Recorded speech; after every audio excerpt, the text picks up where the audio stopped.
Consistency is not merely a matter of discipline or willpower, it's a psychological mechanism deeply rooted in how the human brain processes reward, motivation, and progress. When we talk about psychological momentum, we refer to a powerful internal force that keeps people moving forward, often with increasing ease and confidence, once they have begun. This phenomenon is not limited to sports, business, or academic performance. It operates in the microstructure of daily behavior. The way someone sticks to a workout routine, writes a single page each day, or saves small amounts of money regularly. Psychological momentum emerges when the brain begins to connect effort with reward, creating a loop that transforms small wins into powerful motivational triggers. At its core, momentum in psychology is built through feedback. Every time an individual completes a small goal, the brain releases dopamine, a neurotransmitter associated with pleasure, satisfaction, and reward. But dopamine is not simply a feel-good chemical. It's also a motivator. When the brain experiences a dopamine release after a success, it marks that behavior as valuable and worth repeating. Over time, this reinforcement creates a powerful behavioral loop. The mind begins to crave repetition because it associates that pattern of action with a sense of progress and gratification. This is how consistency begins to feed itself. The more one acts, the more one feels compelled to continue. Psychological momentum also alters perception. When people start seeing tangible evidence of their progress, no matter how small, they shift their internal narrative from "I have so far to go" to "I'm already moving." This subtle change in cognitive framing reduces friction between intention and action. Instead of needing to summon motivation each day from scratch, they rely on the momentum of prior wins. In this way, consistency becomes less of a daily battle and more of an accumulating force that carries the person forward. The brain, once resistant to effort, starts to associate action with ease. This transition from resistance to reinforcement is the essence of psychological momentum. Another key aspect of this process is the feedback loop between competence and confidence.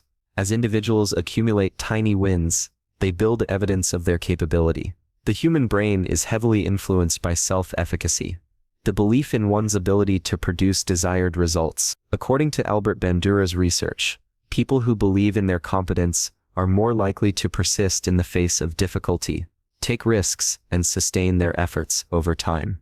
Each small success, therefore, contributes to an expanding sense of self-trust. This confidence, in turn, fuels more action, which creates more wins, forming a self-reinforcing cycle.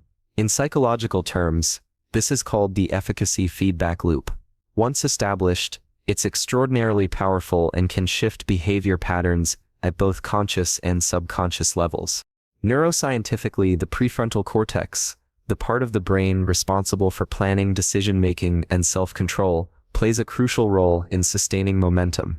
When individuals start small and achieve success, the prefrontal cortex reduces its inhibitory control over new behavior, allowing routines to embed more easily into automatic memory systems. Over time, repeated actions migrate from conscious effort to the basal ganglia, the brain's habit center. At that point, behaviors no longer require the same level of active decision-making. They become second nature. This is why consistency, once built, feels effortless. The brain has automated the pattern because it has been reinforced enough times through positive feedback. Psychological momentum also interacts closely with emotional regulation. Humans are emotional processors before they are logical actors, and emotion drives much of what we label as motivation. When small wins occur, emotions such as pride, satisfaction, and optimism strengthen the perceived value of the task. These positive affective states are stored in associative memory, making it easier to re-engage with similar behaviors later. Conversely, when individuals start too big, fail early, or perceive progress as minimal, they trigger negative emotional states like frustration or shame, which inhibit further effort. Consistency thrives on the management of emotional energy, on keeping the internal experience of progress positive enough to sustain momentum. This is why breaking goals into tiny, achievable pieces is psychologically strategic. It ensures a higher ratio of success experiences to failure experiences, thus sustaining emotional engagement over time. The concept of psychological momentum is also influenced by the goal gradient effect, a principle first described by Clark Hull in the 1930s. Hull discovered that animals and later humans increase their effort as they perceive themselves to be nearing a goal. This means that the closer one feels to completion, the more motivated one becomes to continue. In practical terms, when individuals visualize their progress through charts, habit trackers, or visible milestones, their brain perceives the goal as within reach, triggering heightened effort and persistence. Momentum intensifies near perceived completion because the mind interprets the upcoming reward as increasingly valuable. This explains why people often find it easier to finish projects than to start them. Psychological momentum builds as perceived proximity to success increases. Yet, momentum is fragile at the beginning. The early stages of any pursuit are the most vulnerable to failure, because the reward circuitry has not yet been conditioned. The brain, naturally conservative with energy, perceives new routines as potential threats to stability. Without early reinforcement, it can easily revert to old, comfortable habits. This is why designing for early wins is essential. In behavioral psychology, this is called success scaffolding, structuring an environment so that the first steps toward a new behavior are small enough to ensure a high probability of success. The initial victories act as psychological proof that change is possible, lowering internal resistance and priming the brain for continued engagement. Moreover, psychological momentum operates not only at an individual level, but also socially. Humans are highly attuned to social reinforcement. When others recognize consistent effort, even in small measures, it amplifies internal motivation through what psychologists call reflected self-evaluation.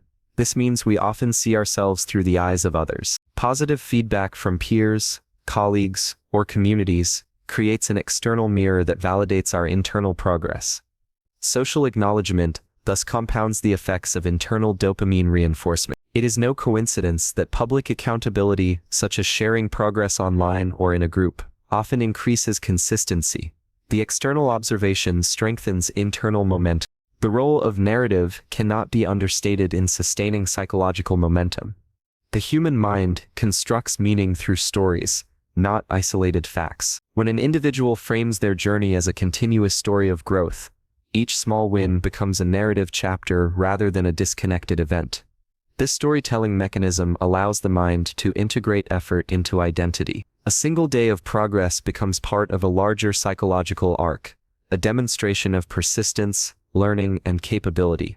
Over time, the individual no longer sees themselves as someone trying but as someone becoming. The shift from task-based thinking to narrative-based identity formation ensures that consistency transforms from behavior into belief.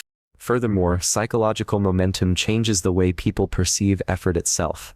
In the beginning, effort feels like a cost. It demands energy and discipline, but once momentum takes hold, effort begins to feel rewarding in itself. This is because the reward system starts to anticipate satisfaction before completion. The brain, conditioned by repeated positive experiences, releases dopamine not only after success, but also in anticipation of it. This anticipatory reward transforms motivation from reactive to proactive. Individuals no longer act just to finish. They act because the process itself becomes gratifying. In essence, momentum transforms discipline into desire. It's important to note that psychological momentum does not mean uninterrupted success. Even within consistent behavior, lapses and fluctuations occur.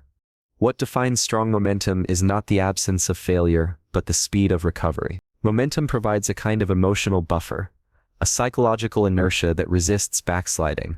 Once a person has built a consistent pattern, temporary setbacks lose their destructive power, because the brain has already encoded the behavior as part of the individual's normal functioning. In neuroscience, this phenomenon is sometimes referred to as behavioral elasticity. The mind, once stretched toward progress, does not easily return to its previous state. Consistency, therefore, builds resilience not just in performance, but in identity. The compounding nature of psychological momentum can also be understood through the lens of time perception. The brain's sense of time is subjective and nonlinear. When people experience momentum, their perception of effort to progress ratio compresses. Time seems to move faster, and progress feels more fluid. Conversely, when individuals struggle to find consistency, time expands. Each action feels disproportionately difficult, and results appear distant. Momentum, therefore, distorts temporal perception in favor of persistence. It creates a psychological illusion of acceleration, where progress seems to gather speed as it continues. This is why people often describe being in flow, or on a roll. The state of flow, identified by Mihaly Csikszentmihalyi, is a peak psychological state in which individuals experience deep focus, intrinsic motivation, and a loss of self-consciousness. Psychological momentum is one of the cognitive pathways into that state. From a behavioral economics perspective, momentum also counters one of the brain's most persistent biases, the tendency toward hyperbolic discounting. This bias causes people to overvalue immediate rewards and undervalue long-term gains. By producing frequent, small rewards through consistent action, psychological momentum effectively bridges this motivational gap. The brain no longer needs to wait for a distant payoff.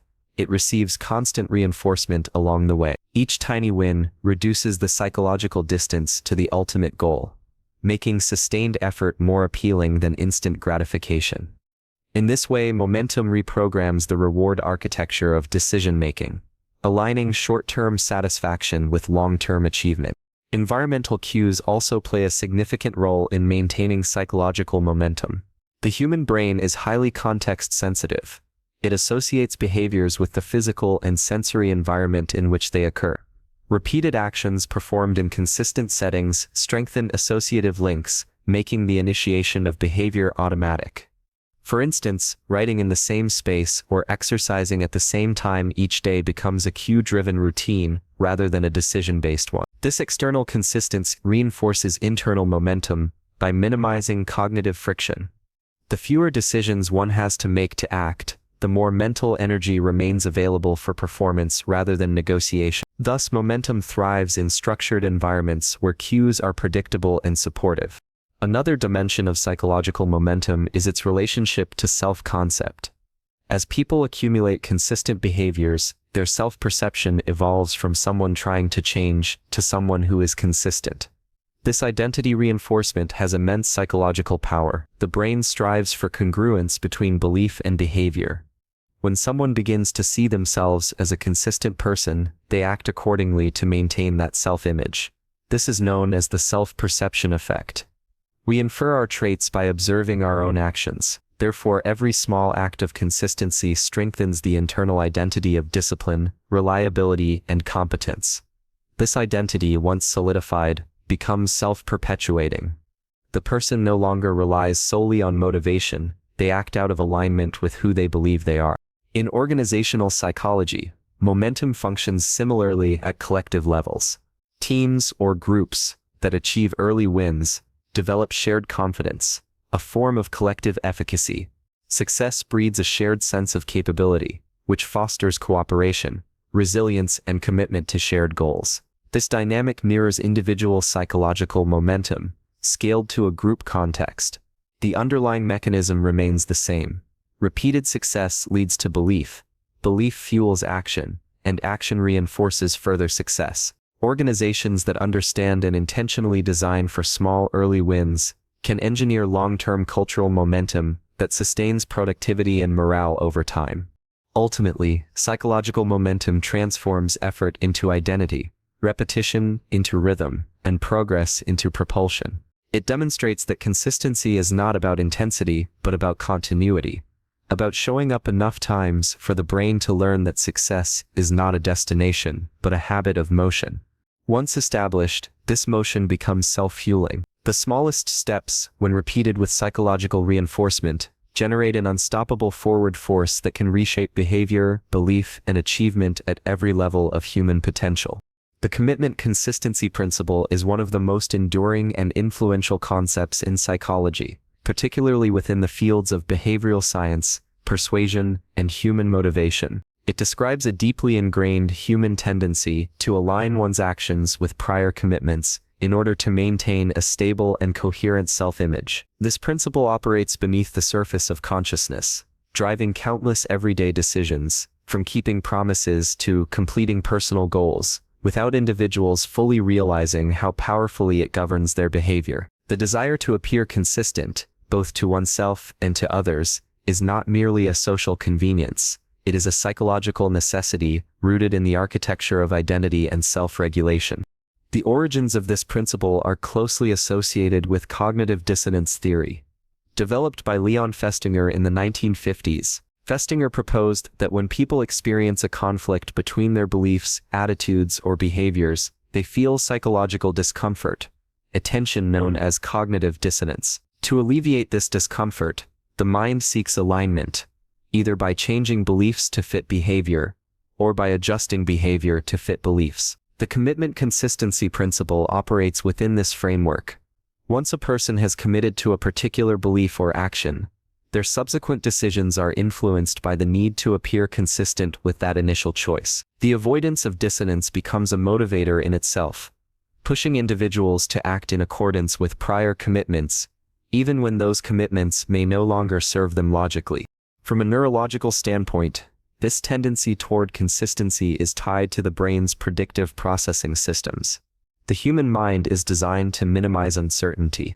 Inconsistent behavior creates internal chaos. It challenges one's sense of coherence and predictability. To maintain equilibrium, the brain relies on established patterns of belief and behavior.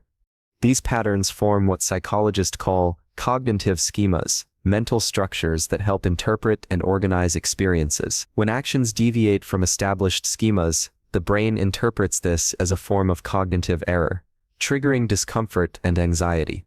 To reduce this discomfort, the mind drives the individual to act in ways that restore internal alignment. In this sense, consistency is not just a moral or social virtue, it's a neurological survival mechanism designed to maintain psychological stability. The process of commitment itself activates a series of reinforcing cognitive biases. Once a person commits to something publicly, the commitment gains weight. Public commitments are especially powerful because they engage both internal and external accountability mechanisms. Internally, the individual feels the need to uphold their self-concept as reliable, competent, or disciplined. Externally, they feel social pressure to remain congruent with the image they have projected. Robert Cialdini, in his research on influence, demonstrated that even small public commitments, such as writing down a goal or voicing an intention, significantly increase the likelihood of follow-through. This is because the act of commitment crystallizes the behavior into identity. Once the words are spoken or written, the mind interprets them as part of the self. The connection between commitment and identity lies at the heart of the consistency principle. People strive to maintain a coherent narrative of who they are. Every decision contributes to this narrative, reinforcing a specific self-concept. When individuals act consistently with past choices, they affirm their identity and sense of control over their environment. Conversely, inconsistency threatens that identity, creating psychological tension. For instance, a person who sees themselves as disciplined will feel compelled to maintain that image by adhering to routines or following through on promises. Even when motivation fades, the identity-driven desire for consistency sustains behavior. This is why long-term habits often persist not through external rewards, but through alignment with self-perception. The behavior becomes inseparable from the person's idea of who they are. Another psychological process that reinforces consistency is the foot-in-the-door effect, a phenomenon first identified by Friedman and Fraser in the 1960s. Their experiments revealed that individuals who agree to a small initial request are significantly more likely to comply with larger requests later. This effect occurs because the initial act of agreement sets a precedent. Once a person says yes to something minor, their self-perception subtly shifts. They start to view themselves as someone who supports that cause or behavior. When a subsequent larger request aligns with the initial commitment, refusal would create dissonance. To remain consistent with their self-image, they comply again. This process demonstrates how small commitments can escalate into major behavioral changes, often without conscious deliberation. It's a gradual internal negotiation, in which the mind continuously seeks to reconcile past decisions with present action. The power of consistency also lies in its emotional economy. Maintaining alignment between beliefs and actions requires less psychological energy than constant reevaluation. The human brain, operating under principles of efficiency, prefers predictable patterns. Once a belief or behavior has been established, the brain defaults to it automatically, conserving cognitive resources. This phenomenon is evident in the way habits form. When an individual repeatedly acts in accordance with a particular commitment, the behavior becomes automatic. Over time, these patterns migrate from the conscious control of the prefrontal cortex to the procedural memory systems managed by the basal ganglia. At that point, consistency no longer feels effortful. It feels natural. The person no longer has to decide each day whether to act. They simply act because the behavior has become an extension of identity and habit. Social psychology provides further evidence of how powerful the commitment consistency principle can be in shaping human behavior. In group settings, individuals often feel even stronger pressure to remain consistent with prior statements or decisions, especially when those decisions are visible to others. This phenomenon is closely tied to the concept of social proof, the idea that people look to others to guide their own behavior. But consistency adds another layer of internal validation. Once a position has been declared, especially in a public or professional context, reversing course can feel like an admission of weakness or indecision. The fear of social judgment amplifies the internal need for consistency. As a result, people may double down on their beliefs even when presented with contradictory evidence. This psychological rigidity is one of the reasons why persuasion often fails when it directly challenges identity-based commitments. The principle also intersects with moral psychology.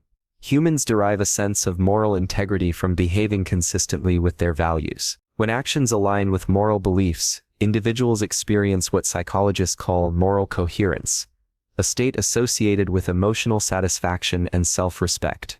Conversely, moral inconsistency, acting against one's stated values, creates guilt, shame, or moral distress. These emotional signals are not accidental. They evolve to maintain social harmony and individual integrity.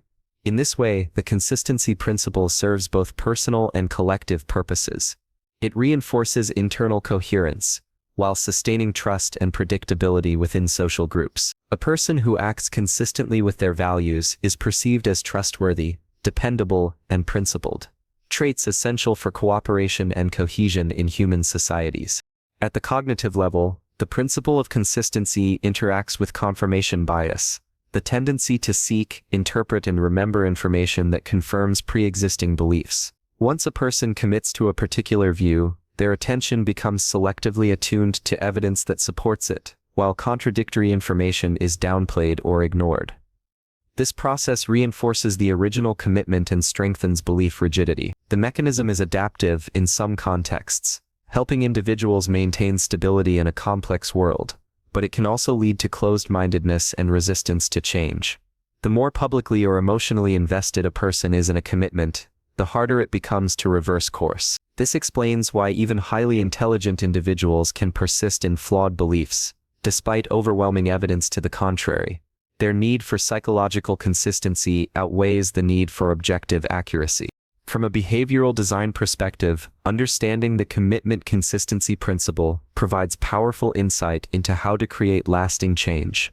The key is to engineer commitments that align with desired behaviors, and to make those commitments visible or personally meaningful. For example, when people set specific, written goals and share them with others, they increase the likelihood of success because the public nature of the commitment triggers accountability. Similarly, rituals and symbolic actions, like signing a pledge, joining a community, or marking milestones, strengthen commitment by embedding it into emotional and social contexts.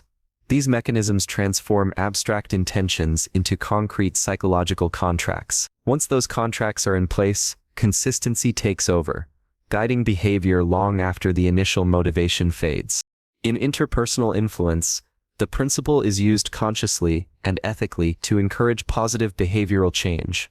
Therapists, coaches, and educators often rely on incremental commitments to guide clients or students toward desired outcomes. Rather than demanding radical transformation, they encourage small, manageable actions that build consistency over time. Each successful step reinforces self-efficacy and strengthens commitment to the broader goal. The process mirrors the mechanism of psychological momentum discussed earlier, but is anchored specifically in self-concept and accountability. This method respects autonomy while leveraging the natural human inclination to remain consistent with one's prior actions. However, the same principle can be manipulated when used without ethical boundaries.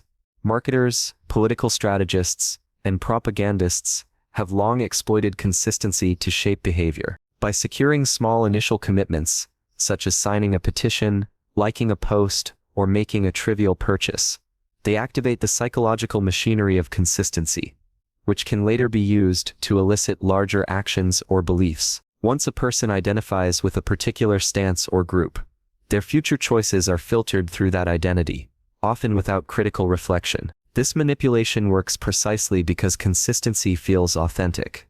People believe they are acting freely when in reality, their choices are being guided by prior commitments. Understanding this dynamic is essential for both self-protection and ethical influence.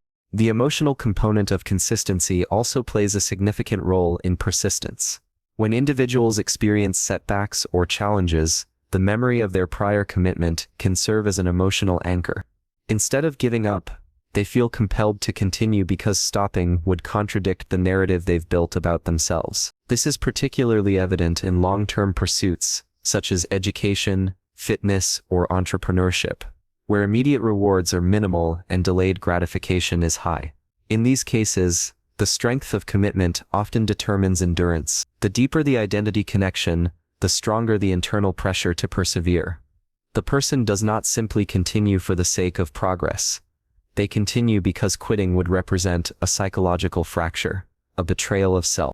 In clinical psychology, the commitment consistency principle has practical applications in behavior change therapies. Cognitive behavioral interventions often rely on small commitments to gradually reshape thought and behavior patterns. For example, therapists may encourage clients to commit to daily journaling, brief exposure exercises, or minor habit adjustments.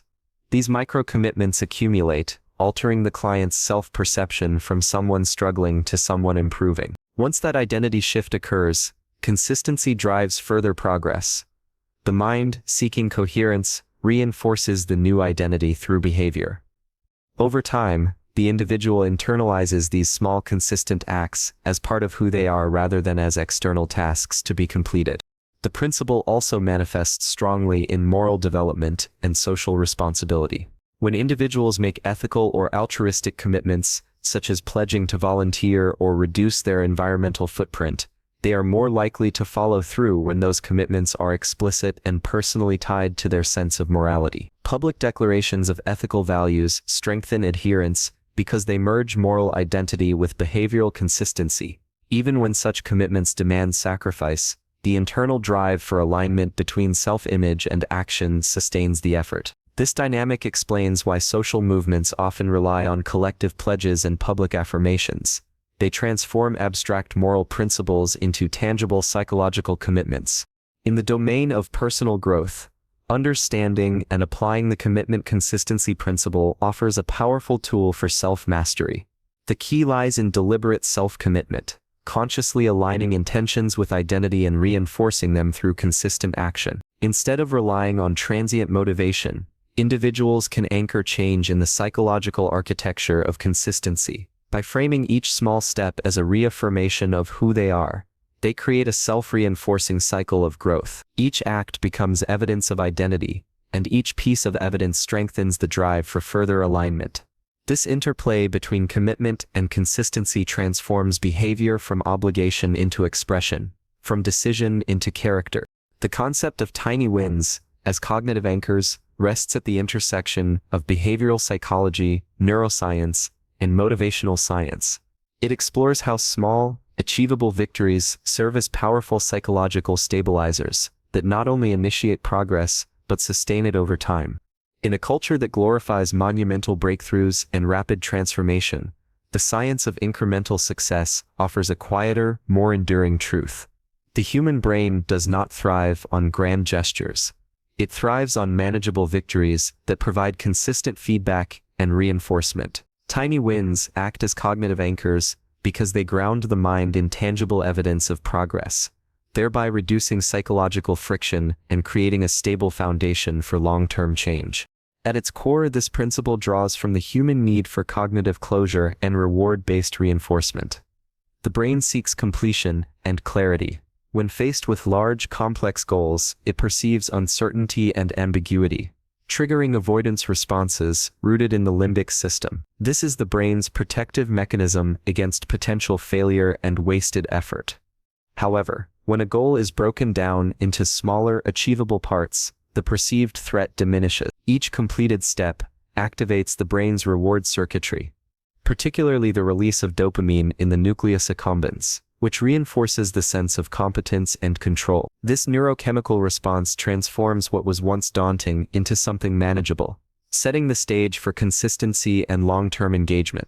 Tiny wins also play a crucial role in shaping self-perception. Every completed micro-goal serves as a piece of behavioral evidence that contributes to identity construction. Psychologists often refer to this process as self-signaling. It suggests that individuals infer their own capabilities and traits by observing their actions, much like external observers do. When someone consistently achieves small victories, even trivial ones, they begin to internalize the belief that they are effective, disciplined, and capable of follow-through. This shift in self-image is not a mere boost in confidence. It is a restructuring of self-concept that redefines how future challenges are approached. The person is no longer trying to become consistent. They begin to perceive themselves as already consistent, which in turn drives further consistent behavior. The cognitive anchoring effect of tiny wins is particularly evident in how they shape memory and emotional association. Human memory does not record every experience with equal weight. Events tied to positive emotions, especially feelings of accomplishment, are stored more vividly and are easier to retrieve. These emotionally charged memories serve as anchors in the cognitive landscape, guiding future expectations and decisions. Each mile win becomes a neural marker of success, encoded with the emotional satisfaction that accompanied it. When the individual encounters a new challenge, the brain subconsciously references these positive memories as evidence that success is possible, reducing anxiety and fostering approach-oriented behavior. This process creates a psychological loop where past wins become motivational fuel for future efforts. In contrast, goals that are too large or vague fail to produce this anchoring effect because they lack immediate reinforcement. The brain's motivational systems are not designed for delayed gratification in the abstract. When progress is imperceptible or distant, the dopamine response diminishes and motivation declines. This is why people often abandon long-term resolutions, despite their importance. The absence of tangible reinforcement causes the brain to disengage from the pursuit. Tiny wins counteract this by providing frequent bursts of feedback. Each completed action, no matter how small, acts as a behavioral checkpoint that tells the mind, you are moving forward. This constant reinforcement keeps the motivational system active, bridging the gap between effort and reward. From a neuropsychological standpoint, tiny wins also recalibrate the brain's perception of effort and difficulty. When a person begins a new behavior, such as learning a skill, exercising, or studying, the prefrontal cortex initially experiences a high cognitive load. This part of the brain is responsible for decision-making and self-control, both of which consume mental energy. By structuring tasks as small, easily completable units, individuals reduce the cognitive demand required to initiate action. Once the task begins, the brain shifts from deliberation to execution mode, which engages more efficient neural pathways. Over time, repeated small actions form procedural memories in the basal ganglia, transitioning from effortful control to automatic habit. In this way, tiny wins are not just motivational. They are neurostructural tools that rewire the brain for ease and continuity. The anchoring function of tiny wins also extends into the emotional domain through the mechanism of perceived self-efficacy. Albert Bandura's research on self-efficacy demonstrates that belief in one's ability to achieve a specific outcome strongly influences motivation, performance, and resilience. Tiny wins provide continuous evidence that reinforces this belief.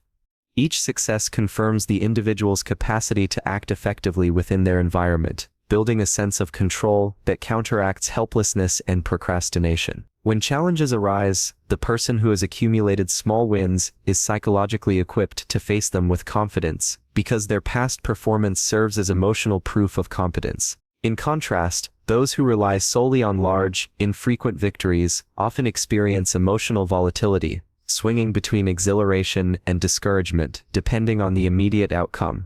Behavioral economists have long studied how progress perception shapes motivation. One of the most relevant theories in this context is the progress principle, articulated by Teresa Amabile and Stephen Kramer. Their research found the single most powerful motivator in the workplace is a sense of progress in meaningful work. Even minor forward movement dramatically increases emotional engagement and productivity.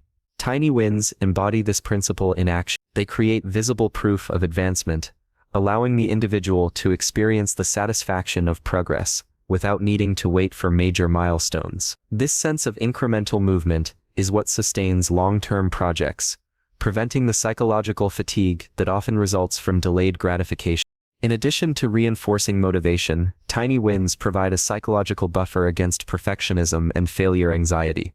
When the standard for success is small and achievable, the fear of falling short diminishes. The brain perceives each task as low risk, which reduces performance pressure and promotes experimentation.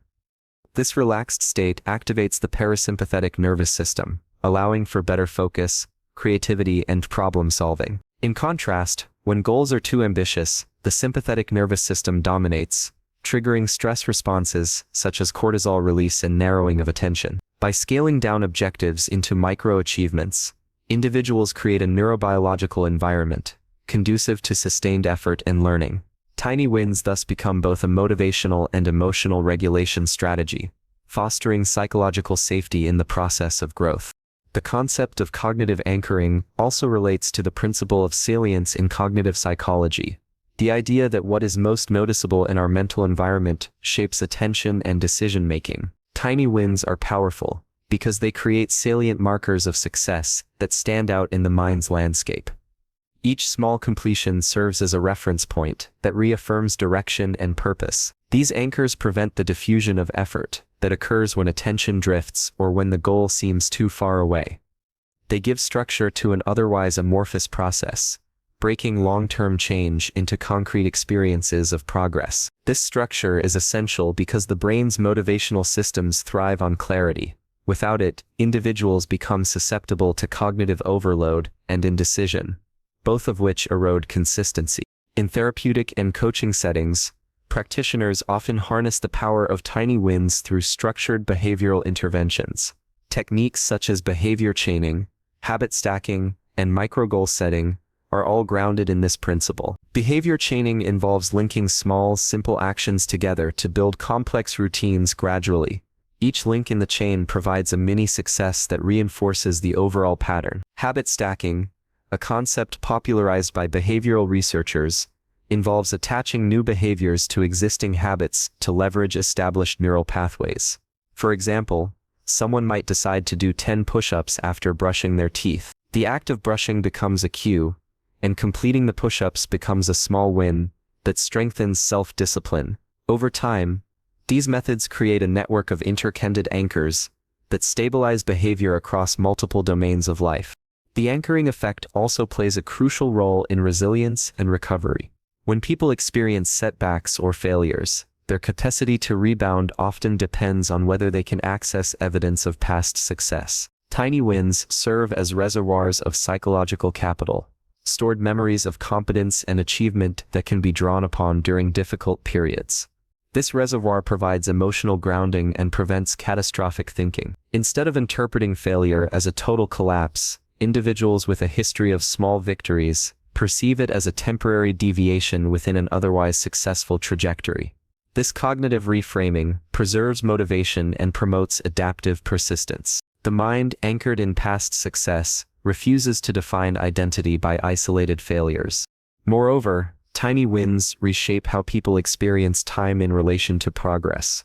When progress is broken down into small intervals, the perception of advancement accelerates. Each completed task compresses the subjective distance between present effort and future success. This temporal compression creates a sensation of forward momentum that fuels further engagement. The phenomenon is similar to what psychologists call the goal gradient effect, where motivation increases as individuals perceive themselves getting closer to a goal. Tiny wins manipulate this effect by providing constant psychological proximity to success. The brain feels as though it is always nearing completion, which keeps motivation at a steady high. In organizational psychology, tiny wins play an equally significant role in maintaining team morale and productivity. When teams celebrate small milestones, completing a prototype, resolving a technical issue, or reaching a mini sales target, they generate collective momentum. These shared victories foster a sense of collective efficacy, the belief that the group as a whole is capable of achieving its objectives. Collective efficacy enhances collaboration, communication, and resilience in the face of obstacles. Leaders who understand the psychology of tiny wins intentionally structure projects to include frequent feedback loops and visible markers of progress. This approach transforms abstract goals into tangible achievements, creating a rhythm of accomplishment that sustains engagement across the team. Cognitively, tiny wins also combat the brain's natural negativity bias, the tendency to give more attention to threats and failures than to positive outcomes. Because negative experiences are more emotionally intense and longer lasting in memory, people often underestimate their progress and overemphasize setbacks. Tiny wins act as counterweights to this bias. By intentionally recognizing and recording small successes, individuals retrain their attention to focus on progress rather than deficiency. This practice not only enhances motivation, but also contributes to overall well-being. The consistent awareness of small achievements cultivates gratitude and optimism, both of which are strongly correlated with resilience and life satisfaction in psychological research. In the digital era, the principle of tiny wins is widely leveraged in user experience design and habit-forming technologies. Apps and platforms that promote behavior change, whether in fitness, learning, or productivity, use micro-feedback mechanisms such as progress bars, streak counts, and badges. These elements are not superficial gimmicks. They are grounded in solid cognitive science. Each visual or auditory cue of success triggers a mini dopamine release, reinforcing engagement and anchoring behavior. The user feels rewarded, not only for completion, but for continuity. However, the same mechanisms can also contribute to compulsive behavior when overused, demonstrating the potency of cognitive anchoring as both a tool and a potential trap, if not guided by mindful awareness. Tiny wins also transform the emotional meaning of effort. In the early stages of a new pursuit, effort often feels costly, as the brain interprets it as expenditure without guaranteed reward. But when effort is consistently paired with small satisfying completions, the emotional association shifts. The mind begins to perceive effort itself as rewarding. This shift is critical, because it turns perseverance into a source of intrinsic satisfaction, rather than an externally imposed demand. The individual no longer works merely for the outcome. They begin to enjoy the process. This is the psychological bridge between effort and ease, where persistence becomes a natural extension of identity rather than an act of willpower. The role of environment in sustaining tiny wins cannot be ignored. Environmental design, arranging physical or digital spaces to facilitate desired behavior, serves as a structural reinforcement for cognitive anchoring. For instance, keeping a book visible on a desk increases the likelihood of reading a few pages each day. Placing running shoes near the bed makes morning exercise easier to initiate. These subtle cues create micro-opportunities for success, each of which contributes to the cumulative momentum of tiny wins. Over time, the environment itself becomes a psychological partner in consistency, embedding the cues and triggers that sustain behavior without conscious effort. In essence, tiny wins as cognitive anchors reveal a profound truth about human psychology. Progress is less about magnitude and more about continuity. The mind does not measure success in leaps, but in repetitions, in small acts of completion that confirm capability and direction. Each minor victory plants a flag in the cognitive terrain, marking progress and reinforcing belief. Through these anchors, individuals build not only habits, but identities. Identities grounded in self-efficacy, stability, and growth. The brain, attuned to these signals of progress, learns to see movement where once it saw stagnation. And through that subtle shift, the ordinary becomes extraordinary. Identity-based motivation is one of the most profound psychological forces governing human behavior. It explains why some individuals sustain effort effortlessly over years while others struggle to maintain consistency, despite clear intentions. At its essence, this principle asserts that behavior flows naturally from identity. When an action aligns with who a person believes themselves to be, it becomes intrinsically motivating. And when it conflicts with that identity, it feels unnatural, forced, or unsustainable. Understanding identity-based motivation means understanding how self-concept, belief, and the behavior interact to create the foundation of consistency and long-term growth. Every human being carries within them a complex narrative of self, an internal story that explains who they are, what they value, and how they operate in the world. This story is not static. It evolves through experiences, feedback, and choices. Psychologically, identity serves as a mental model that organizes perception, emotion, and behavior. It filters reality through the lens of what is self-relevant. When an opportunity or action aligns with that model, it activates positive emotional and motivational responses. Conversely, when a goal feels disconnected from identity, the brain treats it as foreign, requiring deliberate effort and constant persuasion to pursue. This is why two people can approach the same goal with vastly different outcomes. One finds it energizing, while the other finds it exhausting. The difference lies not in ability, but in alignment. The roots of identity-based motivation trace back to the work of self-perception theorists like Daryl Bem, and later to the self-determination theory of Edward Desse and Richard Ryan. Both frameworks emphasize that internalized motivation that arises from one's sense of self, is far more durable than external motivation, which depends on rewards or fear of punishment. When people act in accordance with their internal identity, their behavior becomes self-sustaining because it reinforces their self-image. Each action serves as confirmation of who they are, creating a feedback loop between identity and performance. The stronger this alignment, the less external encouragement is needed to maintain consistency. Neurologically, identity-based motivation operates through several interconnected systems. The medial prefrontal cortex, associated with self-referential thinking, lights up when individuals engage in activities that are personally meaningful or tied to self-concept. This activation enhances focus and emotional engagement, effectively amplifying motivation. The ventral striatum, a core component of the brain's reward circuitry, also becomes more responsive when goals are identity congruent. This means that actions aligned with self-concept literally feel more rewarding at a neurochemical level. The brain interprets them as expressions of authenticity, producing satisfaction even before external outcomes materialize. Thus, identity-based motivation is not merely a philosophical idea. It is a biological reality embedded in the neural architecture of purpose and reward. In practical terms, this principle explains why surface-level resolutions often fail while deep identity-driven changes endure. For example, when someone says, "I want to exercise more," they are framing the goal in behavioral terms. But if they shift the language to, "I am a person who takes care of my body," the same action now becomes a reflection of identity. The difference is subtle but transformative. The former relies on effortful decision-making each day.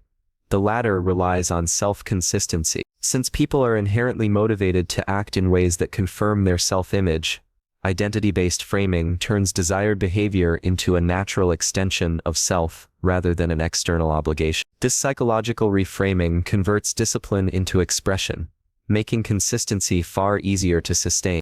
The process of building identity-based motivation begins with self-concept clarity, the degree to which individuals have a stable, coherent understanding of who they are and what they stand for. When identity is diffuse or uncertain, behavior becomes erratic, because there is no stable reference point to guide decision-making.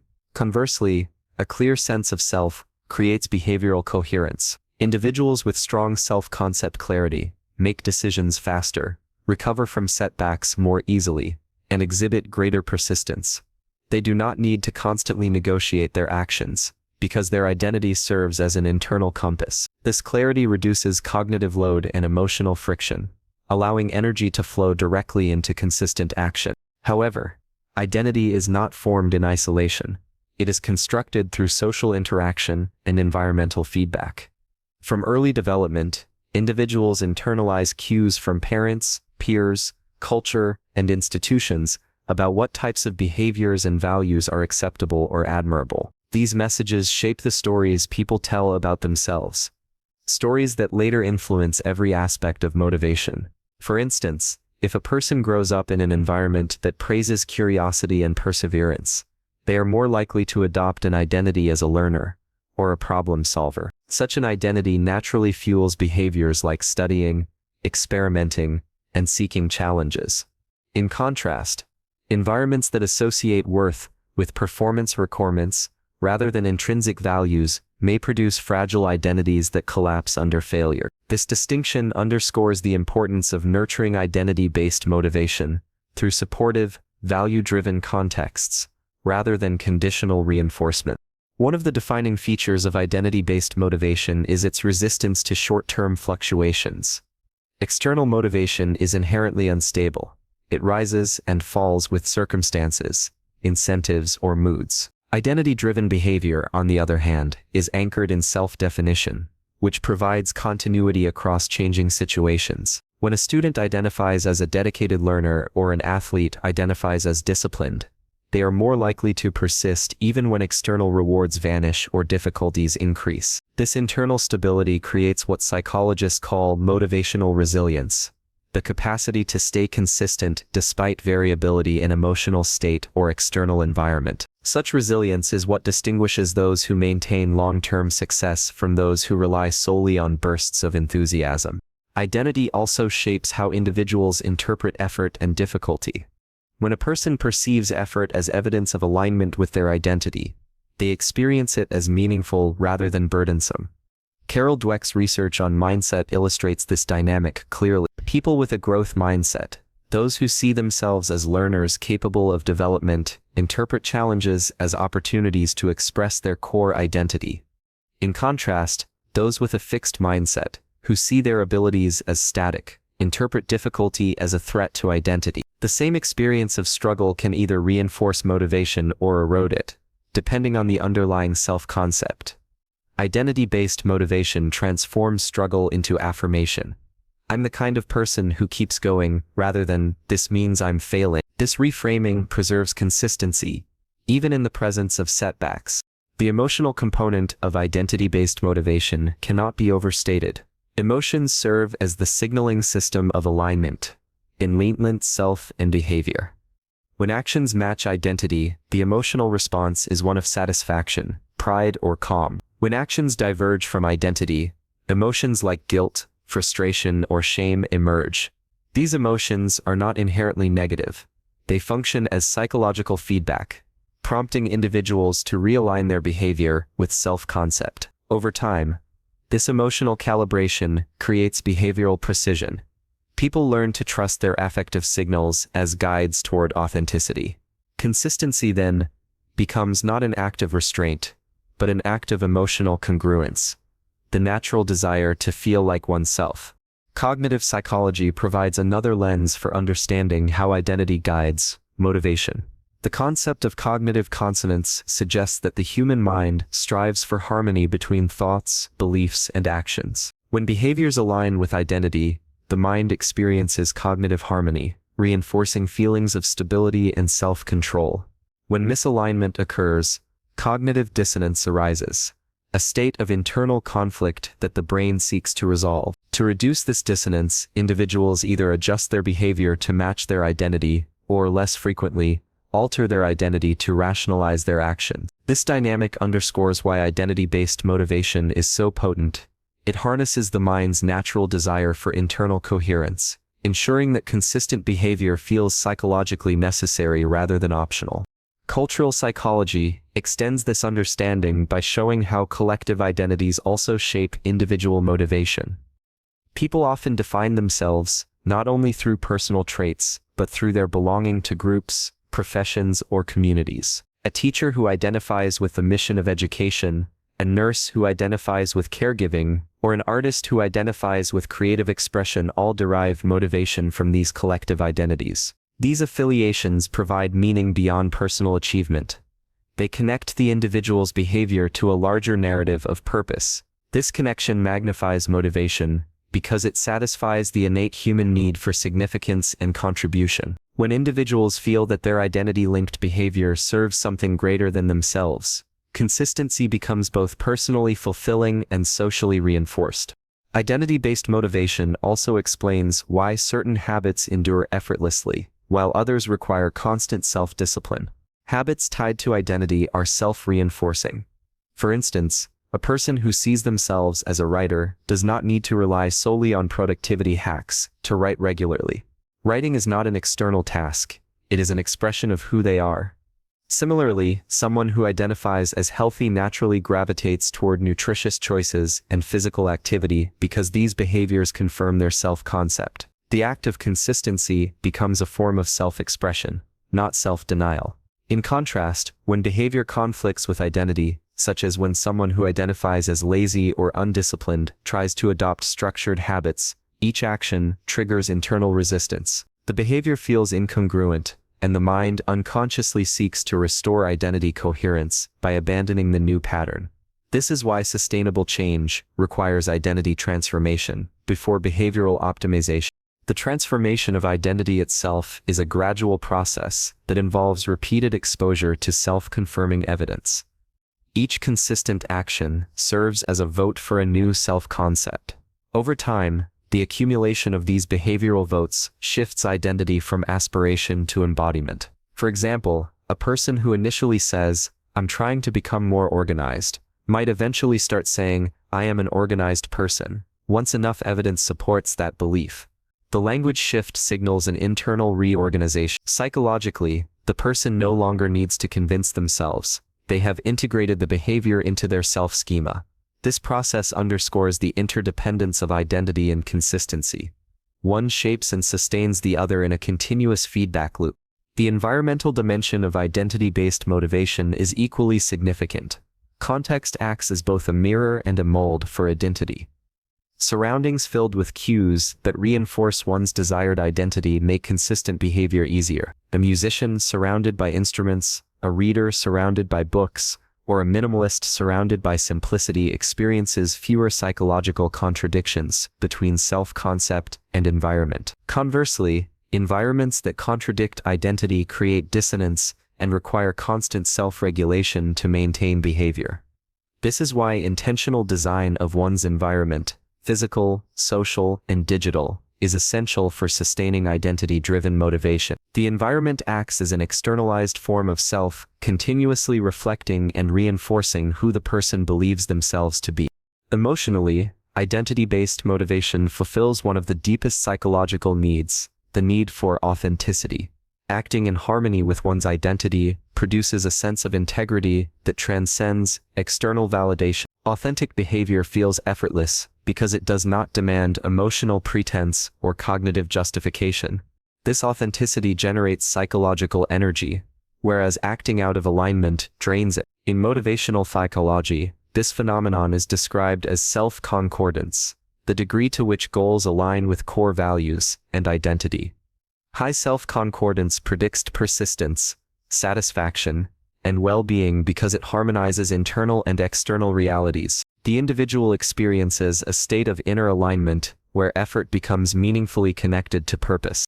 Identity-based motivation also interacts with narrative psychology, which studies how people construct meaning through stories about their lives. Every individual maintains a narrative identity, a story that weaves past experiences, present roles, and future aspirations into a coherent whole. When new behaviors or goals are integrated into this story, they acquire emotional and motivational power. For instance, someone who frames their fitness journey as part of a larger narrative of self-respect and vitality will find greater intrinsic motivation than someone who frames it as an isolated task. Narrative coherence thus transforms isolated actions into chapters of identity development. The person is not just exercising, they are embodying a story about growth, strength, or self-care. This storytelling mechanism is one of the most potent tools for sustaining long-term consistency.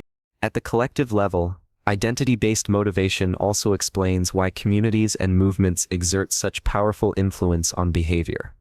Shared identity amplifies commitment through social reinforcement. When individuals see their actions as part of a collective effort that reflects their group identity, the motivational energy multiplies. This is evident in cultural, political, and organizational contexts, where collective identities drive enduring engagement. The synergy between personal identity and collective belonging creates a motivational ecosystem, where consistency is both individually meaningful and socially validated. In psychological terms, identity-based motivation represents the highest level of behavioral integration. It transcends external incentives and conscious self-control, operating instead through the deep structures of meaning and self-definition. It explains why the most consistent people are not necessarily the most disciplined. They are simply the most aligned. Their actions do not require daily negotiation, because their identity has already made the decision for them. When who you are and what you do are inseparable, consistency ceases to be a challenge. It becomes the natural rhythm of existence. The human brain is not designed to measure success in absolute terms. It perceives progress through relative change, emotional feedback, and the rhythm of reward. The neuropsychology of progress perception delves into how the brain processes advancement, evaluates effort, and generates the motivation to continue. At its core, this concept explains why people can feel deeply fulfilled by small improvements, and yet feel demoralized in the face of large achievements, if those achievements are not accompanied by a sense of momentum. Progress, from a neurological standpoint, is not an external measurement, it is an internal experience mediated by the brain's reward system, attention networks, and emotional circuits. Understanding this system reveals why consistent progress often feels more satisfying than sporadic success, and how the perception of forward movement fuels sustained motivation, resilience, and overall psychological well-being. The foundation of progress perception lies in the brain's reward circuitry, particularly the dopaminergic system. Dopamine, a neurotransmitter often associated with pleasure and motivation, plays a critical role in signaling progress and potential reward. However, dopamine is not primarily released when a reward is received. It is released in anticipation of a reward. This distinction is crucial, because it means the brain is wired not merely to enjoy outcomes, but to crave the process of getting closer to them. When individuals perceive that they are moving toward a goal, their dopamine levels rise, creating feelings of excitement, energy, and engagement. This neurochemical reinforcement encourages further effort, producing what psychologists refer to as the progress loop. Each perceived step forward reinforces the next, creating a momentum of motivation rooted in neurobiology. The brain's sensitivity to perceived progress, rather than objective achievement, explains why tiny measurable advancements often feel disproportionately rewarding. A student who improves their test score by 5 points may experience more satisfaction than another who maintains a high average with no visible improvement. The reason lies in the activation of the ventral striatum, the region of the brain that responds to prediction error, the difference between expected and actual outcomes. When progress exceeds expectation, the ventral striatum triggers a burst of dopamine, reinforcing the behavior that led to that improvement. This mechanism evolved to encourage adaptive learning and exploration. The brain rewards novelty and growth, because these signals historically indicated survival advantages. Thus, progress perception is an adaptive feature that transforms learning and effort into emotionally rewarding experiences. The human prefrontal cortex, responsible for planning, decision-making, and goal-setting, works in tandem with the reward system to evaluate progress. It constructs a mental map of the future and continuously compares current performance against desired outcomes. When movement toward a goal is detected, the prefrontal cortex sends positive feedback signals to the limbic system, which governs emotion. This integration between cognitive and emotional processing produces the subjective feeling of progress, the sense that one's actions are meaningful and effective. Conversely, when the prefrontal cortex perceives stagnation, the same network triggers frustration or discouragement, reducing motivation. This dynamic interplay between cognition and emotion ensures that progress remains a central organizing principle in human behavior. Without it, the brain loses direction and engagement, leading to apathy or burnout. One of the most significant aspects of the neuropsychology of progress perception is that the brain responds to perceived progress rather than objective progress. This means that the mind's interpretation of advancement can be manipulated by framing, feedback, and context. For example, behavioral scientists have demonstrated that individuals who see their progress visually represented through checklists, graphs, or progress bars experience higher motivation and persistence. This occurs because visual cues provide concrete evidence of movement, satisfying the brain's craving for closure and reinforcement. In contrast, when progress is invisible or abstract, even substantial effort can feel meaningless. This disconnect explains why workers in complex or delayed feedback environments often struggle with motivation. The brain cannot see the link between effort and result. Making progress visible transforms invisible effort into tangible accomplishment, reigniting the reward loop. Another critical insight from neuroscience is that progress perception depends heavily on temporal feedback, the timing of reinforcement relative to effort. The closer a reward is to the action that caused it, the stronger the dopamine response. Delayed rewards, while potentially larger, generate weaker neurochemical reinforcement. This is why short-term goals and frequent feedback are essential for maintaining long-term consistency. When large ambitions are broken into smaller, immediately rewarding milestones, the brain receives regular doses of dopamine that sustain motivation over time. The mind interprets each small success as a signal that the larger goal is within reach, which keeps engagement high even when the final outcome is distant. This mechanism mirrors what behavioral economists call temporal discounting, where people value immediate rewards more than delayed ones. Structuring goals to provide near-term satisfaction aligns natural neurochemistry with deliberate progress design. Cognitive neuroscience also reveals that progress perception is not purely hedonic. It is deeply connected to learning and adaptability. The brain's error monitoring system centered in the anterior cingulate cortex, ACC, continuously evaluates discrepancies between expected and actual outcomes. When progress occurs faster than expected, the ACC signals reward and satisfaction. When progress slows, it signals discomfort or anxiety. These signals guide behavioral adjustments, motivating individuals to refine strategies or increase effort. In this way, the discomfort of stagnation serves a functional role. It prompts adaptation and growth. This feedback loop ensures that human beings remain flexible and responsive to changing conditions. Progress perception, therefore, is not just about feeling good. It is an adaptive mechanism that balances stability and innovation. Emotional neuroscience adds another layer of complexity to this process. Emotions are not random responses, but finely tuned signals that track goal-related progress. Positive emotions such as pride, excitement, and contentment indicate advancement, while negative emotions like frustration, guilt, or disappointment signal obstacles or setbacks. These emotional fluctuations serve as internal guidance systems, telling the individual whether their current path is effective. In essence, emotions are the language of progress perception. They translate abstract measurements of advancement into visceral experiences that the brain can easily interpret. This emotional encoding ensures that motivation is not purely cognitive, but deeply embodied. The feeling of progress becomes a physiological state that energizes the entire organism. The neuropsychology of progress perception also highlights the importance of contrast and variability. The brain adapts quickly to constant stimuli, a phenomenon known as hedonic adaptation.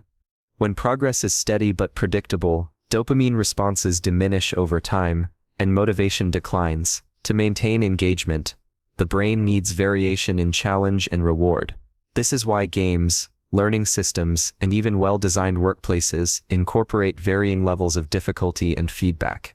By alternating between challenge and achievement, they keep the brain's reward system active. The sense of uncertainty, of not knowing exactly when the next win will come, creates intermittent reinforcement, which is one of the most powerful motivators in behavioral psychology. The anticipation of future progress, rather than progress itself, often sustains long-term engagement. Social neuroscience extends the concept of progress perception beyond the individual, emphasizing the role of social comparison and feedback. The human brain is a social organ, and progress is often evaluated relative to others. The ventromedial prefrontal cortex, which processes self-evaluation, is also responsible for comparing personal performance with social standards. When individuals perceive themselves advancing relative to peers, they experience heightened activation in reward circuit. Conversely, when they feel left behind, the same circuits signal distress. This comparative mechanism has evolutionary roots. It helped early humans navigate hierarchies and social belonging. But in modern contexts, it can distort progress perception. Constant comparison to others can lead to chronic dissatisfaction, even in the face of genuine improvement. To maintain healthy motivation, individuals must anchor progress perception internally, measuring growth against personal baselines rather than external metrics. The relationship between attention and progress perception further deepens this understanding. Attention acts as a spotlight that determines what aspects of experience are consciously processed. When attention is directed towards small signs of advancement, the brain amplifies their emotional and motivational impact. This selective focus can turn minor gains into powerful reinforcers. On the other hand, when attention fixates on what is missing or incomplete, the brain interprets the situation as stagnation or failure, dampening motivation. Mindfulness and cognitive reframing techniques leverage this principle by training individuals to consciously notice and appreciate incremental progress. Over time, this attentional discipline rewires neural pathways, making the perception of progress more automatic and less dependent on external validation. Another dimension of progress perception involves the interplay between memory and motivation. The hippocampus, responsible for forming and retrieving memories, encodes progress experiences as narrative sequences. Each remembered success forms a cognitive anchor that shapes future expectations. When individuals recall previous achievements, the hippocampus reactivates associated reward circuits, recreating the emotional state of progress. This phenomenon explains why reflecting on past accomplishments can rekindle motivation. It also suggests that maintaining visible records of progress, such as journals, trackers, or performance logs, can serve as neuropsychological tools for sustaining engagement. Memory does not merely store data, it recreates the emotional texture of progress, keeping motivation alive even in the absence of new stimuli. In organizational and educational settings, understanding the neuropsychology of progress perception has profound implications for performance and well-being. People are more productive, creative, and resilient when they feel they are making progress toward meaningful goals. Managers, teachers, and leaders who provide regular feedback and highlight incremental achievements can harness this biological truth to sustain motivation within teams and classrooms. Conversely, environments that obscure progress through delayed recognition, unclear metrics, or constant criticism disrupt the brain's reward loop and lead to disengagement. The absence of perceived progress is interpreted neurologically as futility, triggering stress responses in the amygdala and decreasing dopamine activity. This state, often referred to as learned helplessness, undermines both mental health and performance. Clear, consistent feedback counteracts this by keeping the perception of growth alive. From a developmental perspective, progress perception also shapes identity formation and self-esteem. Children and adolescents who receive feedback emphasizing improvement rather than innate ability develop what psychologists call a mastery orientation. They learn to associate effort with progress, which strengthens neural pathways related to persistence and problem solving. In contrast, those who are praised solely for fixed traits, like intelligence or talent, develop performance-oriented mindsets. Their brains become conditioned to seek validation rather than progress, leading to avoidance of challenge and fear of failure. Over time, this difference in neural conditioning results in divergent life outcomes. The mastery-oriented brain remains engaged by growth, while the validation-oriented brain becomes trapped in anxiety and avoidance. Thus, early experiences of progress perception shape not only motivation, but the entire architecture of the developing mind. The neuropsychology of progress perception also intersects with the concept of flow, described by Mihaly Csikszentmihalyi as a state of deep immersion and enjoyment in an activity. Flow occurs when challenges are perfectly matched to skills, neither too easy to induce boredom nor too difficult to induce anxiety. Neurologically, flow represents an optimal state of progress perception. The brain continuously registers small signals of advancement, triggering sustained dopamine release and reducing self-consciousness. time seems to distort, and the activity itself becomes intrinsically rewarding. This phenomenon illustrates how progress perception can elevate ordinary effort into transcendence. The person in flow is not driven by external goals. They are propelled by the ongoing sensation of meaningful movement within the task itself. In behavioral therapy and self-development, progress perception is often harnessed through structured reinforcement and self-monitoring techniques. Therapists encourage clients to break complex goals into manageable steps and to record each achievement, however minor. This practice activates the brain's reward system and builds a cumulative sense of efficacy. Over time, the accumulation of small progress signals rewires the brain's emotional associations with effort and change. What once felt like drudgery begins to feel like mastery. Neuroplasticity ensures that these new patterns of reward and motivation become self-sustaining. The brain learns to equate effort with growth, dissolving the false dichotomy between work and pleasure. Even at the existential level, the perception of progress contributes to meaning and purpose. Human beings derive fulfillment not simply from achieving outcomes, but from perceiving themselves as evolving entities. The brain interprets progress as evidence of vitality, a sign that life is dynamic and purposeful. When individuals feel they are growing, they experience higher levels of well-being and resilience. Conversely, when progress stalls, even material success can feel hollow. This is because the neural circuits governing satisfaction depend on perceived movement, not position. The joy of progress is, in essence, the joy of being alive in motion, of sensing one's capacity expanding through effort and time. In sum, the neuropsychology of progress perception reveals that consistency and satisfaction are not products of willpower alone, but of the brain's intrinsic architecture for tracking movement and meaning. The mind thrives when it detects forward motion, however small, each signal of improvement, each checkmark, each completed task, each learned skill, creates a cascade of neurological rewards that reinforce persistence. This mechanism transforms the abstract pursuit of growth into a tangible, emotionally charged experience that the brain craves to repeat. Through this continuous cycle of effort, feedback, and reward, human beings not only achieve their goals, but reshape their perception of possibility itself. The compounding effect of consistent behavior represents one of the most fundamental truths in both psychology and human achievement. Small repeated actions, when sustained over time, generate exponential outcomes that far exceed the apparent scale of each individual effort. This principle reflects a deep convergence between behavioral psychology, neuroscience, and systems thinking. It is not merely about persistence or habit.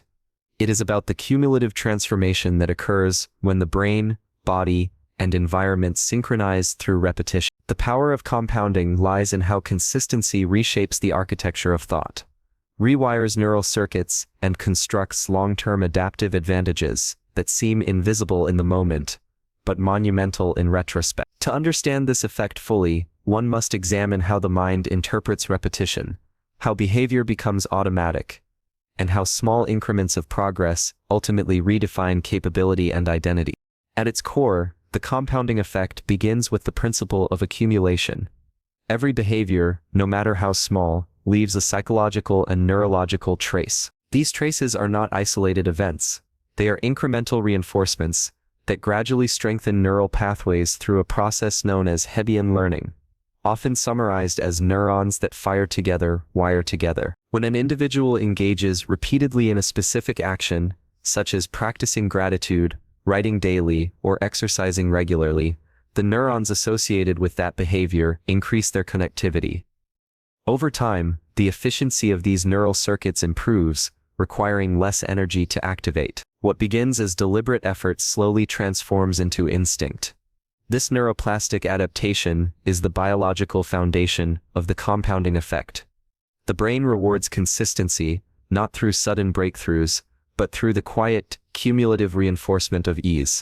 Behavioral psychology provides a complementary understanding of this phenomenon through the lens of habit formation. According to B.F. Skinner's operant conditioning framework, consistent behaviors become self-sustaining when they are followed by positive reinforcement. Each successful repetition of a desired action, paired with a feeling of satisfaction or relief, strengthens the behavior's likelihood of recurrence. Over time, the reinforcement no longer needs to be external.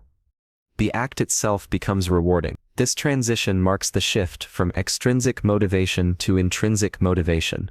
Once intrinsic reward takes hold, consistency becomes nearly automatic. The compounding effect arises precisely at this intersection, when behavior ceases to rely on conscious intention and begins to perpetuate itself through internal satisfaction and identity confirmation. Cognitively, the compounding effect of consistent behavior transforms the perception of effort. Early in any process, the mind must overcome what psychologists call activation energy, the initial resistance to starting an action. This resistance is high because the brain must allocate significant mental resources to planning, uncertainty management, and emotional regulation. However, once behavior becomes familiar, cognitive load decreases. The prefrontal cortex, responsible for decision-making and self-control, hands off routine tasks to the basal ganglia, where habits are stored. This neural transfer conserves mental energy and reduces friction. As a result, actions that once required willpower become nearly effortless. The freed cognitive capacity can then be redirected toward higher-order thinking, creativity, or refinement. Thus, the compounding effect does not merely multiply behavior, it multiplies available mental bandwidth. The psychological experience of compounding is often imperceptible at first. The human mind tends to underestimate nonlinear growth because it intuitively expects change to occur in a straight line. This cognitive bias is a remnant of survival-oriented thinking, where immediate feedback was more relevant than long-term accumulation. However, consistent behaviors follow an exponential curve rather than a linear one. The early stages appear stagnant because the incremental improvements are small and dispersed, but each iteration builds upon the last, amplifying its impact. Over time, the cumulative gains surpass the sum of individual actions, a phenomenon known as emergent growth. In this phase, progress accelerates seemingly on its own, producing results that appear sudden but are actually the product of prolonged compounding beneath the surface of awareness. This same dynamic can be observed in psychological resilience and skill acquisition. For instance, a person who practices mindfulness daily for a few minutes may initially notice minimal change. Yet over months and years, the consistent exposure to present-moment awareness rewires emotional regulation centers in the brain, leading to profound shifts in stress response, focus, and emotional intelligence. Similarly, a writer who commits to producing a single paragraph a day may not feel productive in the short term, but the accumulated practice refines cognitive precision, narrative fluency, and creative stamina. The compounding effect transforms these small repetitions into a deeply ingrained mastery that could not have been achieved through intensity alone. The magnitude of long-term growth arises not from exceptional bursts of effort, but from consistent, iterative refinement. The compounding effect also interacts with identity development, linking directly to the psychological mechanisms explored in earlier principles. Every repeated action serves as a vote for a particular version of the self. When someone consistently behaves in a certain way, whether disciplined, kind, or analytical, the brain encodes this behavior into self-concept. Over time, identity and action merge, and consistency becomes self-reinforcing. This identity-behavior feedback loop amplifies the compounding process. The individual no longer needs to consciously choose alignment. The behavior flows naturally from who they believe themselves to be. In this way, consistency compounds not only outcomes, but also self-definition. The person becomes a living embodiment of their repeated choices. Another dimension of compounding lies in the interaction between learning and retention. The brain's memory systems, particularly the hippocampus and neocortex, depend on repetition to consolidate information. Each exposure to a concept or skill strengthens synaptic connections, enhancing recall and integration. Psychologists refer to this process as the spacing effect, the principle that distributed practice leads to more durable learning than massed repetition. Consistency allows the brain to revisit and reinforce knowledge at optimal intervals, deepening understanding over time. As this reinforcement accumulates, learning becomes layered. Earlier insights serve as cognitive scaffolds for more complex ones. Thus, the compounding effect extends beyond behavior. It underlies intellectual development and the architecture of expertise. Emotionally consistent behavior compounds through a mechanism known as affective conditioning. Each successful completion of a behavior creates a small emotional imprint of satisfaction, pride, or relief. These micro-emotions accumulate subconsciously, forming an emotional reservoir associated with the activity. Over time, the behavior becomes emotionally charged with positivity, increasing intrinsic motivation. This is why individuals who maintain consistent routines, such as morning exercise, journaling, or meditation, often describe these habits as grounding or centering. The emotional familiarity itself becomes rewarding. The cumulative emotional feedback loop transforms consistency into comfort, anchoring behavior in a deep sense of psychological stability. The compounding effect also manifests in decision-making processes. Every consistent behavior strengthens what psychologists call decision fluency, the ease with which an individual makes aligned choices. When a person repeatedly makes small, value-driven decisions, the brain develops heuristics, mental shortcuts that streamline future choices. This reduces the cognitive fatigue associated with deliberation and self-control. Over time, the decision-making system becomes optimized for alignment between long-term goals and immediate actions. The person begins to operate with what appears to be intuition but is in fact the product of compounded experience and learned efficiency. This alignment of decision patterns further reinforces consistency, creating a self-sustaining loop of progress and clarity. From a systems perspective, compounding behavior follows the same principles that govern biological and ecological growth. In nature, systems that conserve energy, reinforce feedback, and maintain stable cycles produced exponential flourishing. Human behavior operates under similar laws. Each consistent action strengthens the infrastructure that supports further consistency. Neural pathways, emotional associations, and environmental cues. Over time, these reinforcing systems interact multiplicatively rather than additively. The result is a synergy where each component magnifies the effect of the others. Consistency thus becomes not a linear path, but an evolving ecosystem of reinforcement. The longer the system is maintained, the greater its resilience and efficiency. One of the less obvious dimensions of the compounding effect is its relationship with time perception. Consistent behavior alters how individuals experience time and progress. When progress is visible and cumulative, the subjective experience of time accelerates. Days feel more meaningful, because they contribute to a coherent whole. Conversely, when behavior is inconsistent, time feels fragmented and stagnant. The sense of purpose that emerges from accumulated effort compresses the perception of time's passage, producing what psychologists call temporal coherence. This phenomenon explains why consistent individuals often describe years of effort as feeling both brief and deeply significant. The continuity of progress transforms time from a neutral backdrop into a narrative arc of growth. The compounding effect also extends to emotional resilience and self-trust. Each instance of follow-through, no matter how small, reinforces the brain's belief in one's reliability. Over time, this accumulation of self-evidence creates psychological solidity, a sense of confidence rooted not in fleeting affirmation but in experiential proof.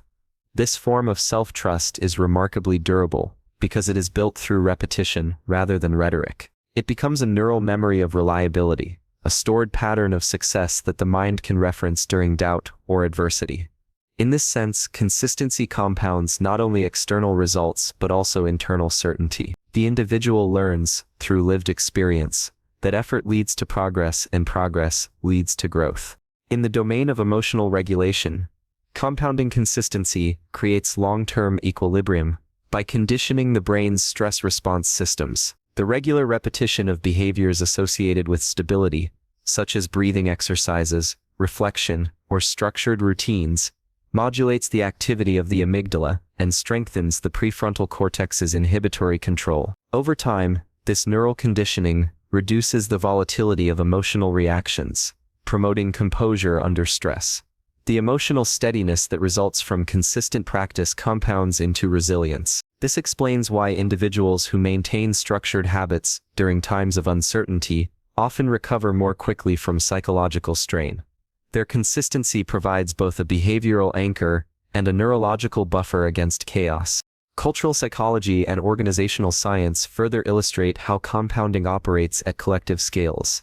Within groups, consistent shared behaviors, such as rituals, routines, or cultural practices, accumulate into collective identity and institutional memory. Each repetition reinforces norms, values, and cohesion.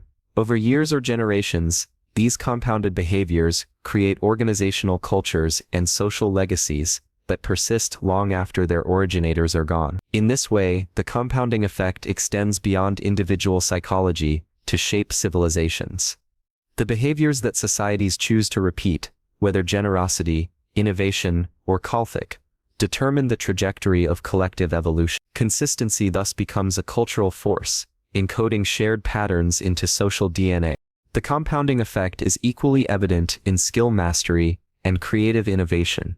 Creative breakthroughs are rarely isolated moments of inspiration.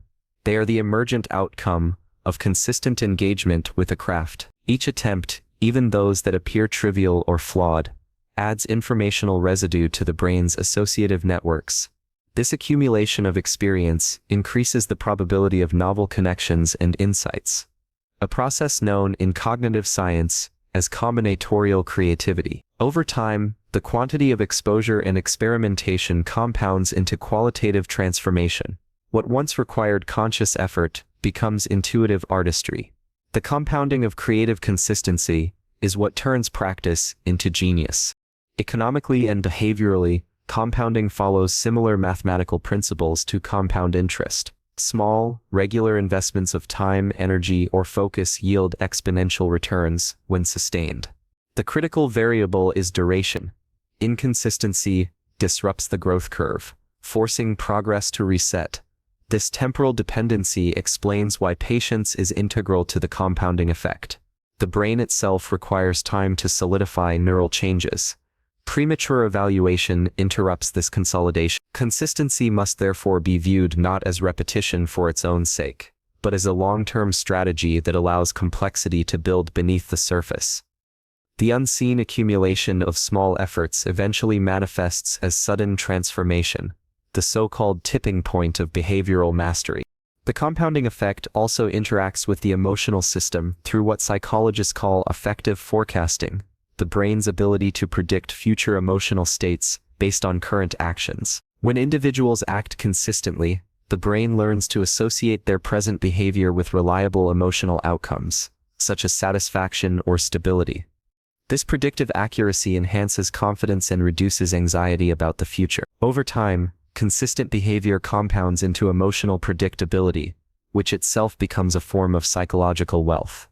People who know how their actions will make them feel are less susceptible to impulsivity and external manipulation. Their emotional stability is the dividend of compounded self-regulation. In the social dimension, the compounding effect influences reputation and trust. Just as internal consistency builds self-trust, external consistency builds relational credibility. Each reliable action adds to a psychological account of dependability in the minds of others. Over time, these small acts of reliability accumulate into reputation capital, an intangible but powerful form of social currency. The same principle applies inversely. Inconsistency erodes trust exponentially faster than it can be rebuilt. The compounding effect therefore governs not only personal growth, but the dynamics of human connection and cooperation. Trust itself is a compounded product of consistent integrity. In existential terms, the compounding effect of consistent behavior shapes the meaning of a life. Human beings are meaning-seeking creatures, and meaning arises not from isolated events, but from continuity. The accumulation of purpose across time. Each repeated action contributes to a coherent life narrative, turning individual days into a unified story. From this perspective, consistency is not merely a productivity tool, it is the mechanism through which identity, fulfillment, and legacy emerge. The small daily behaviors that align with one's values and purpose accumulate into a body of work, a character, and a memory that outlasts the moment of effort. The rhythm of sustainable change represents the culmination of psychological consistency, the point at which progress ceases to feel like a struggle and becomes an embodied flow. It is the mature phase of behavioral transformation, where patterns of thought, emotion, and action harmonize into a self-sustaining cycle. In psychology, this rhythm is often described as the state where effort and ease coexist, where the act of growth no longer depends on motivation, but on momentum. It is not about perfection or unbroken progress, but about adaptation, recovery, and the ability to remain aligned through fluctuations. Sustainable change arises when consistency is integrated into identity, environment, and emotion, to the extent that it becomes rhythm rather than resistance. Understanding this principle requires exploring how human systems achieve stability through dynamic balance, how persistence interacts with flexibility, and how rest and action together create the architecture of enduring progress. The concept of rhythm in psychological change stems from the natural laws of homeostasis. Every living system strives for equilibrium, but equilibrium does not mean stillness. It means oscillation within sustainable bounds. Just as the body regulates energy through cycles of exertion and rest, the mind regulates motivation and focus through cycles of engagement and reflection. Sustainable change honors this oscillation. It recognizes that consistency without renewal leads to burnout, and that growth requires periods of recalibration. Neuroscience supports this idea through the study of ultradian rhythms, the biological cycles that govern energy, attention, and emotion throughout the day. Research shows that human beings operate optimally when they alternate between focused effort and recovery. The rhythm of sustainable change emerges when individuals structure their behavior around these natural cycles, allowing effort to be followed by restoration. This synchronization between biological and behavioral rhythm creates a feedback system that perpetuates consistency without depleting the self. In psychological terms, rhythm transforms the linear pursuit of progress into a cyclical one. Rather than viewing change as a straight path from beginning to end, rhythm introduces a pattern of return. Each cycle of learning, effort, reflection, and rest builds upon the last, deepening mastery and reinforcing identity. This cyclical model is more congruent with how the brain actually learns. Neural consolidation, the process by which experiences become long-term memory, occurs primarily during rest. Similarly, emotional integration takes place during pauses, when the mind processes feedback and reorganizes understanding. Therefore, sustainability in psychological growth depends not only on the actions taken, but on the spaces between them. These spaces allow for assimilation, recalibration, and creativity, all of which renew the capacity for further consistent effort. Another crucial aspect of sustainable rhythm is emotional adaptability. Human emotions fluctuate naturally, influenced by hormonal cycles, environmental cues, and social interactions. Attempting to sustain a constant emotional state, such as perpetual motivation, is neuropsychologically impossible. Instead, the rhythm of sustainable change involves learning to work with emotional variation rather than against it. This adaptability is rooted in emotional regulation, the skill of adjusting one's internal state to remain aligned with purpose, even when emotional energy shifts.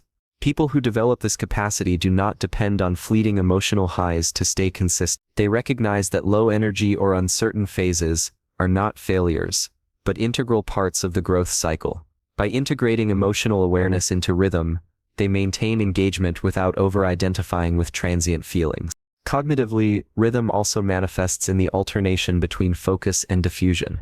The brain's attention networks, specifically the task-positive network and the default mode network, operate in alternating patterns. The task-positive network activates during concentrated effort, problem-solving, and goal-oriented activity, while the default mode network activates during rest, reflection, and creativity.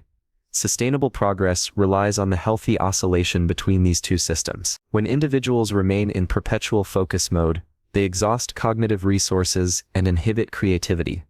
When they remain in constant diffusion, they lose direction. The rhythm of sustainable change balances both, allowing structured work to flow naturally into reflection, and reflection to feed back into renewed purpose. This alternation mirrors the rhythm found in all living systems.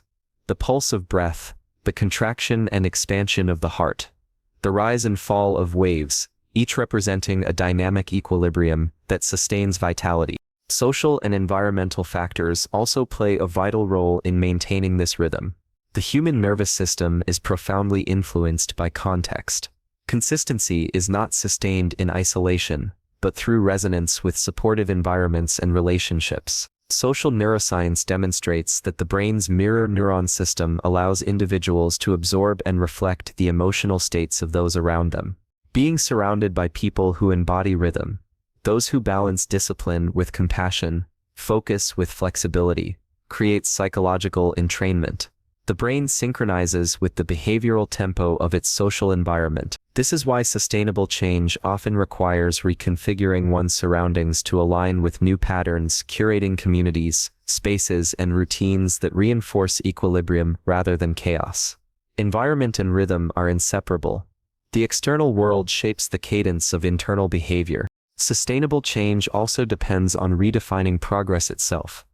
Modern psychology increasingly recognizes that growth is not defined by constant acceleration, but by integration and depth. The illusion of perpetual upward movement often leads to psychological fatigue, as individuals push beyond their natural rhythms in pursuit of external validation. Sustainable rhythm reframes success as continuity, not velocity. It values presence over pace. The individual who sustains consistent effort over decades, adapting and evolving while remaining grounded, achieves a more profound transformation than the one who achieves rapid gains, followed by collapse. This redefinition aligns with what psychologists call self-determination theory, which emphasizes autonomy, competence, and relatedness as the foundation of intrinsic motivation. When behavior arises from internal alignment rather than external pressure, rhythm naturally emerges. It is the difference between chasing achievement and embodying growth. Neuroscientifically, sustainable rhythm corresponds to balanced activity within the autonomic nervous system. The interplay between the sympathetic, activation, and parasympathetic, restorative branches. Chronic overactivation of the sympathetic system, common in high-pressure environments, leads to anxiety, fatigue, and eventual burnout. Conversely, excessive parasympathetic dominance can result in stagnation or lack of engagement. The rhythm of sustainable change exists in the dynamic interplay between these two systems, allowing the body and mind to oscillate smoothly between activation and restoration. Practices such as mindful breathing, meditation, and rhythmic physical activity regulate this balance, ensuring that consistency is supported by physiological harmony. In this sense, sustainable rhythm is not merely psychological, it is somatic, embodied in the oscillations of breath, heart rate, and energy flow. Another layer of rhythm emerges through meaning-making. Human beings sustain effort not through mechanical repetition, but through the continual renewal of purpose. Meaning functions as the internal metronome of psychological rhythm. It gives cadence to effort, coherence to action, and resonance to experience. When individuals connect their consistent behaviors to a deeper sense of purpose, they transform routine into ritual. Rituals differ from habits in that they carry symbolic significance. They infuse repetition with meaning, turning ordinary acts into expressions of identity and intention.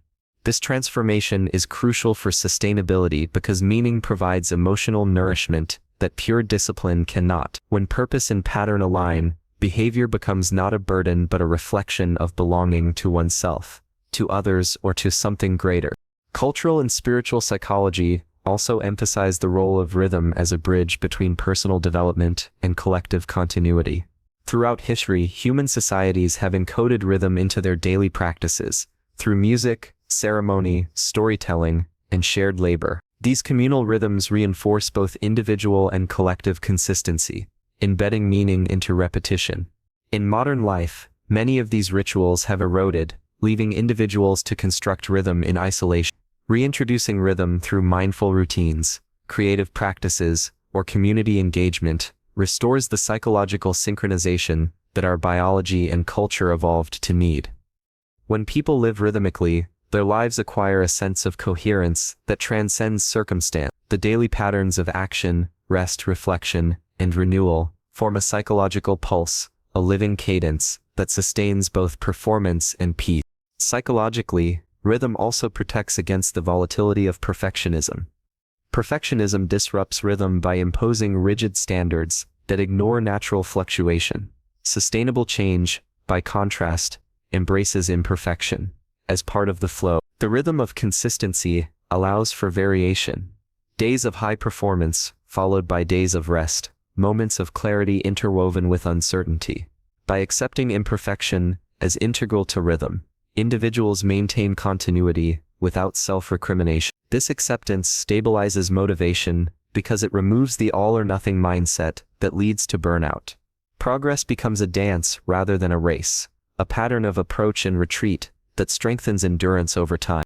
In developmental psychology, rhythm underlies every stage of human growth. Infants learn through cyclical patterns of stimulation and rest, exploration and reassurance.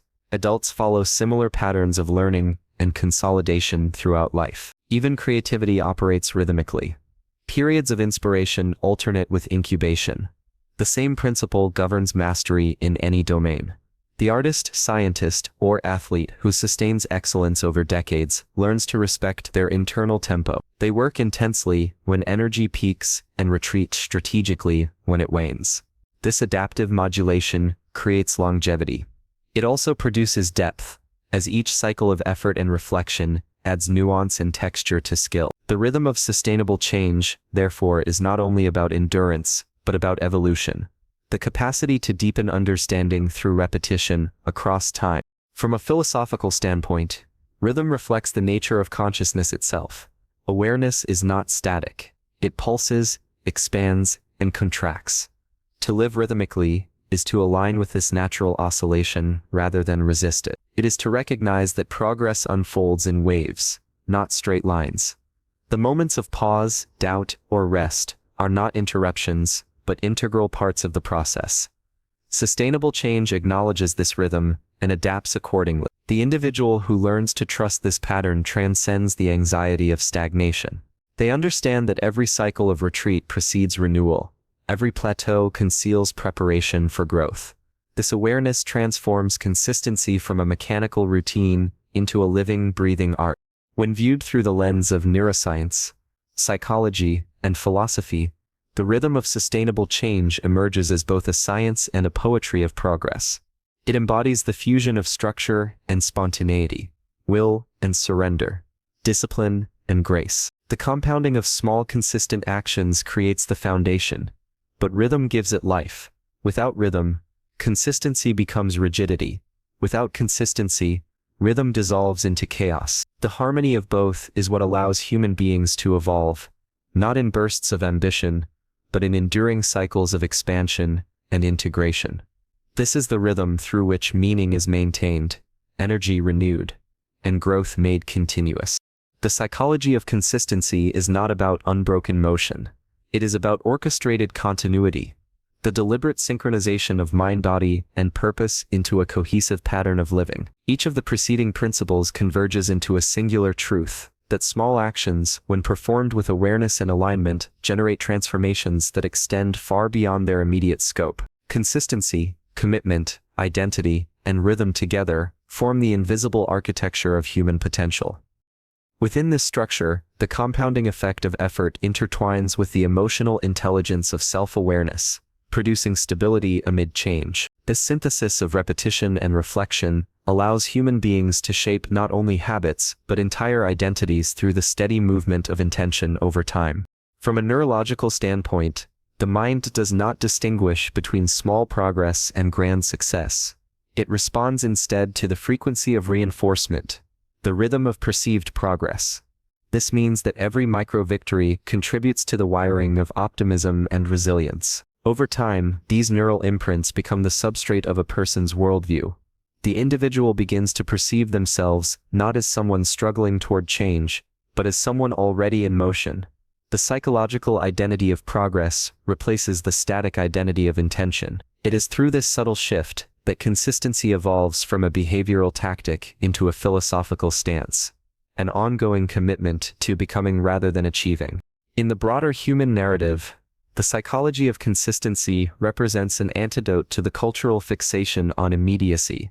Modern life accelerates toward instant gratification, but the brain's architecture still rewards continuity, patience, and cumulative meaning. True mastery, whether intellectual, emotional, or creative, cannot be compressed. It emerges only through sustained engagement with the process itself. The individual who embraces this truth learns to find beauty in the incremental, dignity in the deliberate, and peace in the persistence of effort. Consistency becomes not merely a habit of doing, but a way of being, a quiet assertion of self-direction in a world dominated by distraction.